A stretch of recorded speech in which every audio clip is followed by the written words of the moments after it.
우리에게 주시는 말씀 보겠습니다. 오늘 우리에게 주시는 말씀은 에베소 6장 1절부터 3절 보겠습니다.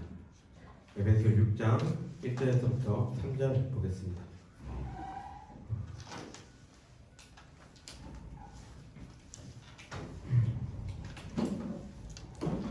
신약성경 에베소 6장 1절부터 3절. 다 찾나요? 네, 한 목소리로 한번 읽어봅시다. 시작! 자녀들아 주 안에서 너희 부모에게 순종하라. 이것이 옳으니라.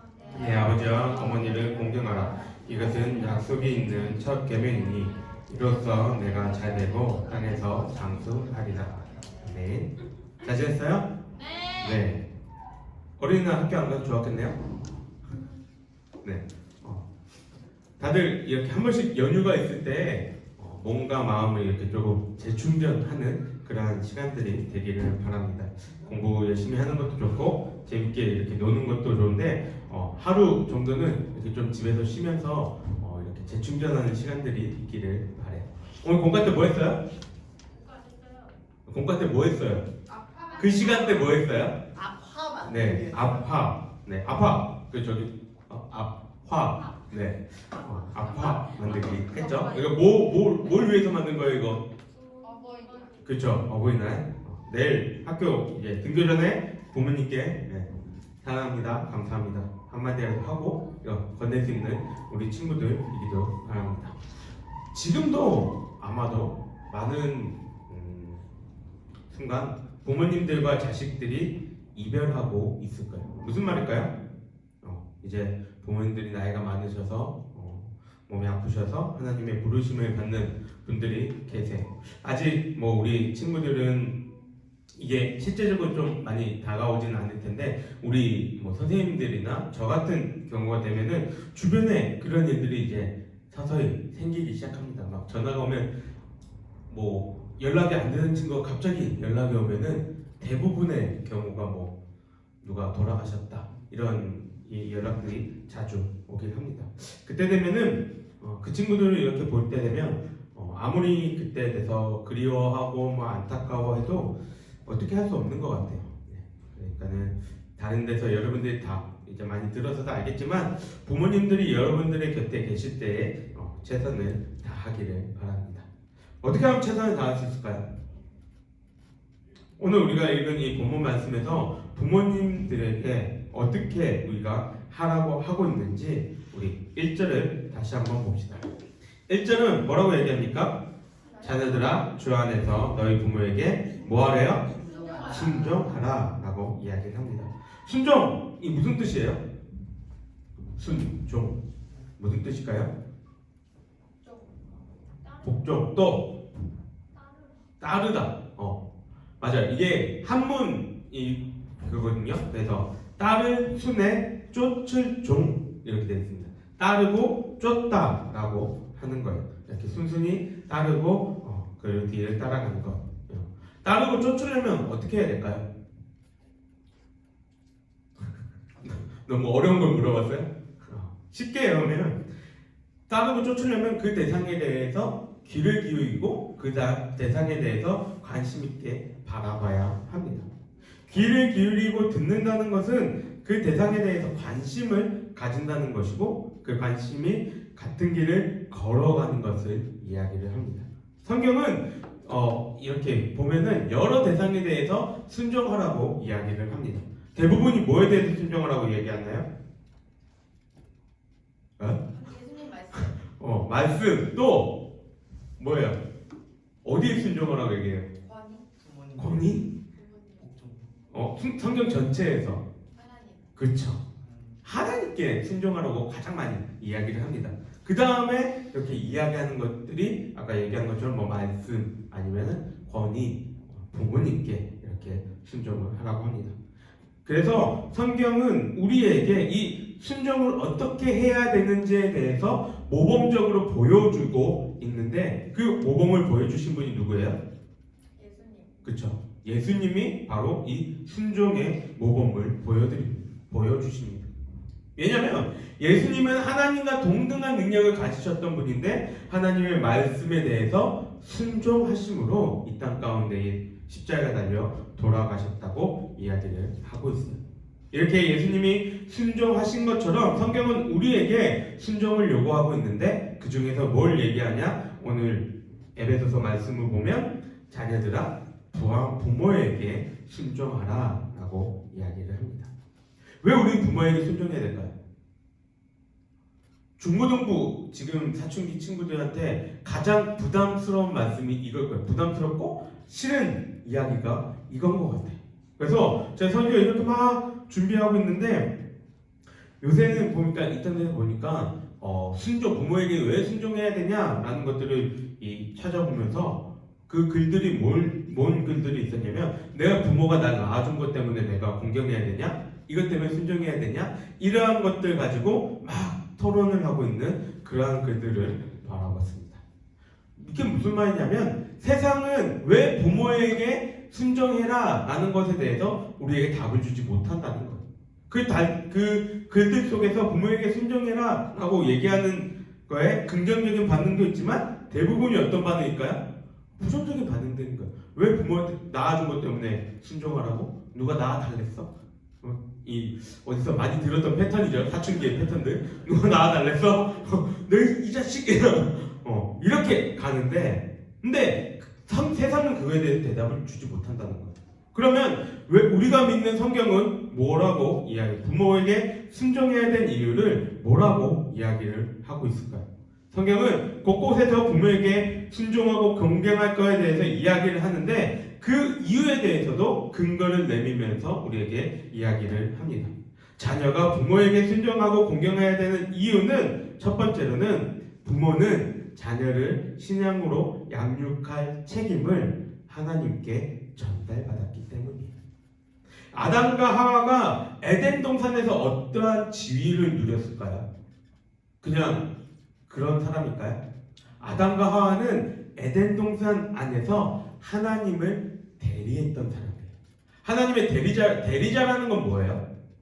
우리 조선시대 막 이런데 드라마나 영화 보면은 그 왕의 그 민명을 받은 사람들이 가서 부패한 관리들한테 가고 뭘 하나 다 내밀면은 사람들이 그 부패한 관리들이 어떻게 해요?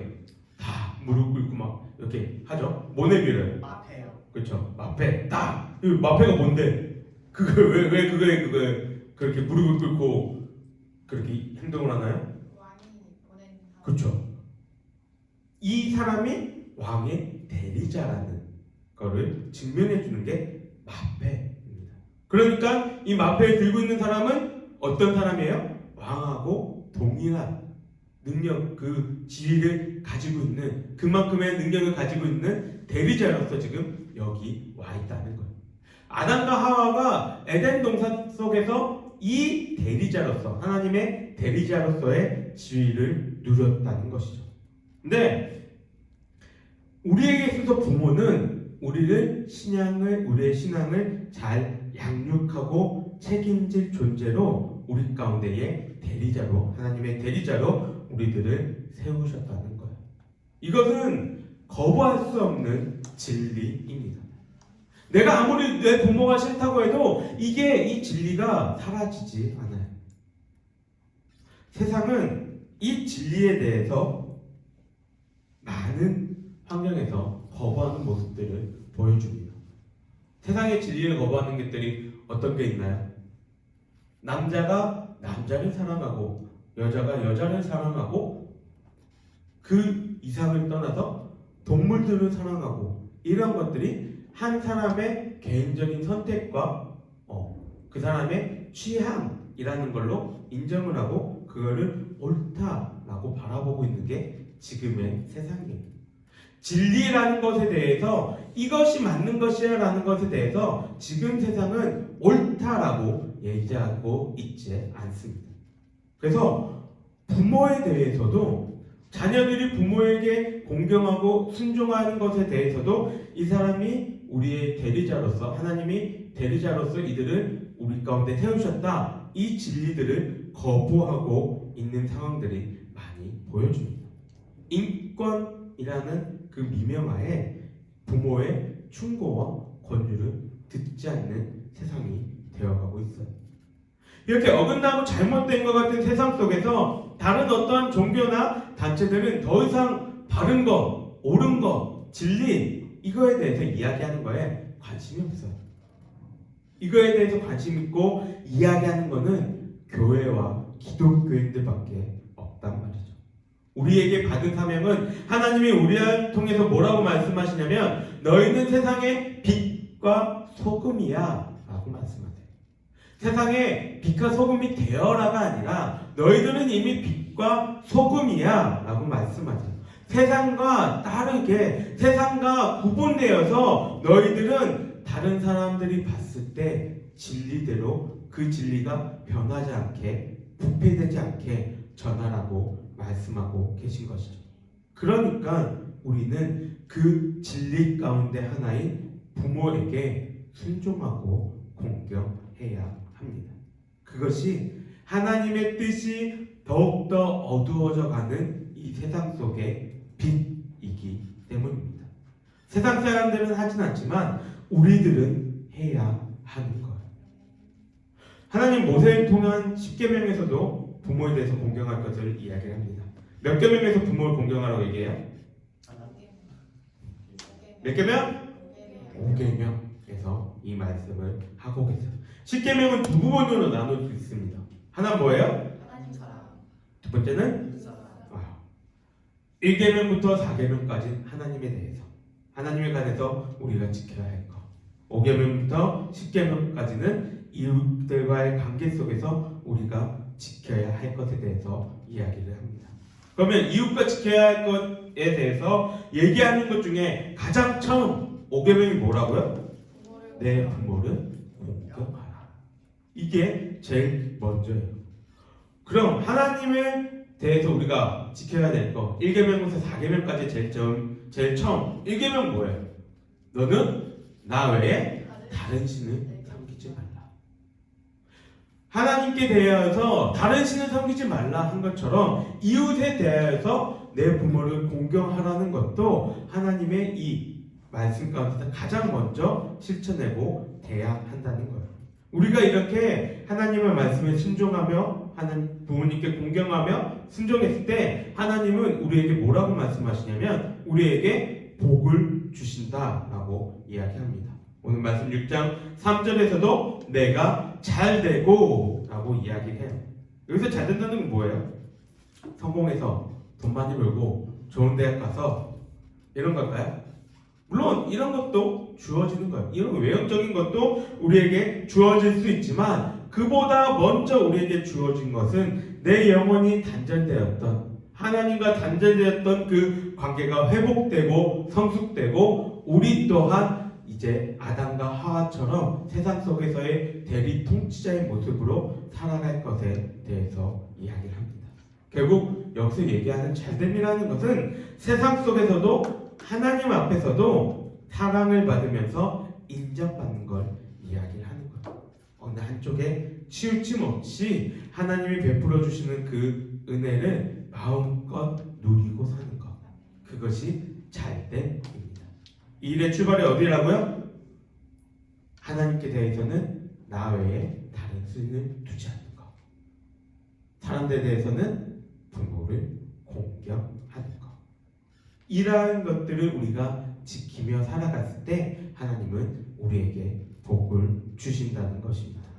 예, 우리 중고등부 친구들이 이렇게 하나님의 말씀에 순종하며 부모를 공경하고 살아가는 우리 친구들이 되기를 바랍니다.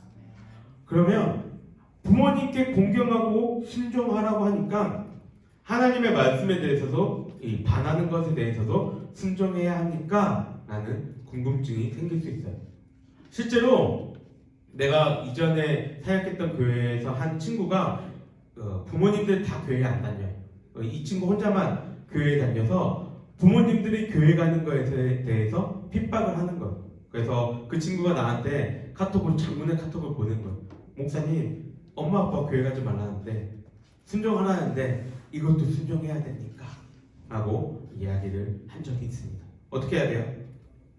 뭘부터 지켜야 됩니까? 바울 사도는 그 우리가 해야 할 일에 대해서 뭐라고 얘기하냐면 분명히 공경하고 순종하라고 얘기하는데 앞에 조건이 하나 달립니다. 무슨 조건이 달렸을까요? 주 안에서. 그쵸. 주 안에서.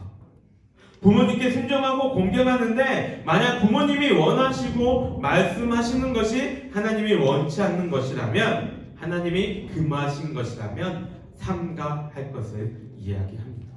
우리의 모든 기준은 나 자신이나 사회의 관습이나 문화나 이러한 것들이 아니라 하나님이 기준이 되셔야 합니다.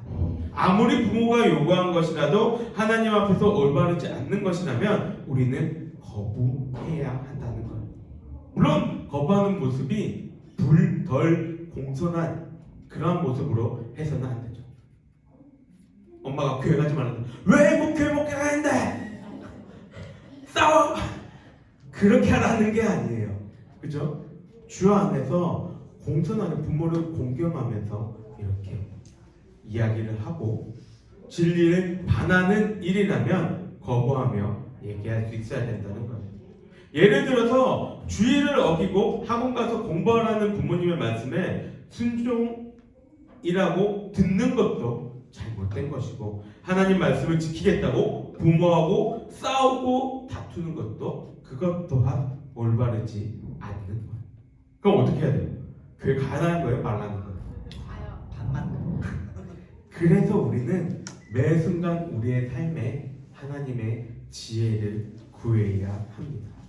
일단 부모님께 여러분이 왜 학원이 아닌 교회에 가야 되는지에 대해서 여러분들의 신앙을 고백할 수 있어야 돼요.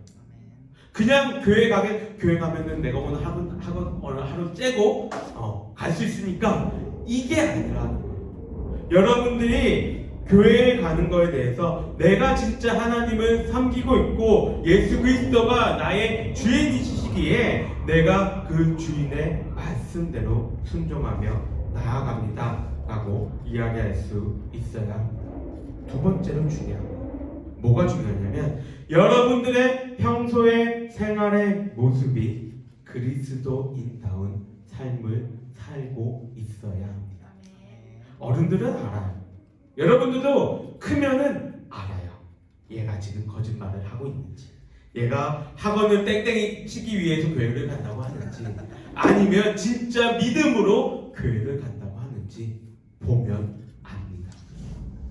그러면 여러분들이 나는 내 신앙을 위해서 교회에 가겠습니다 라고 얘기를 한다는 게 어른들이 봤을 때 얘는 믿음이 있구나 라는 게 평소에 보여줬으면 가라고 하겠죠. 근데 평소에는 성경 먼지 쌓이도록 하얗게 먼지가 않도록 이렇게 있다가 주일날만 되면 교회 간다고 이래갖고 들고 오면 어른들이 판단했을 때 뭐라고 얘기할까요? 꼴값이다. 아닌데 아닌데 부모가 교회 다니지 않는다면, 믿는 부모가 아니라면 아닌 것 같은데, 또 놀러 가는 것 같은데, 이런 마음이 들 수밖에 없습니다. 그러니까 여러분들이 평소의 삶이 어떤 모습으로 살아가고 있는지 잘 돌이켜보길 바랍니다. 세 번째로, 우리는 같은 말을 하더라도 누가 어떻게 말하는지에 따라서 받아들이는 느낌이 다르다는 걸 여러분들도 경험을 했을 거예요. 어떤 말을 지혜롭게, 어떻게 지혜롭게 할 것인지 주님께 구해야 합니다. 부모님께 너 학원 가, 교회 가지 말고 학원 가 이러면 안 해! 교회 갈 거야! 왜 내 신앙을 밖에 안 돼! 이렇게 얘기하는 것과 부모님께 부모님, 제가 그래도 신앙인으로서 제 신앙을 지켜야 되지 않겠습니까? 잘 여러분들의 설명을 이해하는 것과 여러분들이 부모라면 뭘 들어주겠어요? 오히려 전자했어. 그럴 수도. 네. 전자이려면은 뭐가 돼야 돼요? 내가 앞에 얘기한 평소의 신앙 모습이 보여줘야 돼요. 네. 우리가 어디서 무엇을 얘기하는지 똑같은 말이라도 어떠한 말투와 뉘앙스에 따라서 상대방에게 다르게 들릴 수 있어요. 그러니 여러분들이 어떤 말을 지혜롭게, 어떻게 지혜롭게 할까 주님께 기도하면서 말해야 된다는 거예요. 마태복음 10장을 보면 예수님이 제자들에게 너희들이 공회에서 핍박을 받을 건데 걱정하지 마라 라고 말씀을 하세요. 왜 걱정하지 말라고 해요? 왜냐하면 성령이 너희에게 할 말을 줄 거니까 라고 말씀하십니다. 똑같은 거예요. 하나님은 우리들에게 그러한 지혜가 필요한 상황 가운데 우리가 기도했을 때 우리에게 내가 이런 말을 이라고 생각할 정도로 지혜를 주셔서 이야기를 하게 하신다는 겁니다. 이러한 상황들을 주님이 주시는 지혜로 슬기롭게 대처하면서 하나님과 사람에게 사랑을 받는 우리 친구들이 되기를 바랍니다. 오늘 우리는 내일 맞이할 그 어버이날을 위해서 왜 우리는 부모의 말씀에 순종하고 공경해야 되는지에 대해서 살펴봤습니다. 우리는 부모님은 우리가 하나님을 더 잘 믿고 그분의 자녀로 살아갈 수 있게 하기 위해서 우리의 부모님을 우리 가운데 보내주셨음을 기억하면서 하나님의 말씀에 벗어나지 않는 한 부모님의 말씀에 순종하며 공경할 수 있는, 그래서 하나님과 사람들에게 더욱더 사랑스러워가는 저와 우리 친구들과 선생님들 되시기를 주님의 이름으로 소망합니다. 기도하겠습니다. 사랑과 은혜가 충만하신 하나님 아버지 감사합니다. 오늘도 이렇게 우리 친구들 모여서 주님 말씀 드릴 수 있도록 인도하여 주시며 감사드립니다. 이 시간 가운데에 선포된 말씀처럼 우리가 부모를 공경하며 순종해야 하는 것이 주님이 우리에게 말씀하신 그 계명 가운데 중요한 것임을 기억하며 부모에게 공경하며 순종하며 살아갈 수 있는 우리가 되게 하시고 또 하나님 앞에서 그 말씀대로 살아가는 우리 모두가 되게 하여 주시옵소서. 그래서 사람들과 하나님께 더욱더 사랑받는 우리 친구들 될 수 있도록 인도하여 주시옵소서. 여호와는 내게 복을 주시고 너를 지키시기를 원하며 여호와는 그의 얼굴을 내게 비추사 은혜 베푸시기를 원하며 여호와는 그 얼굴을 내게로 향하여 드사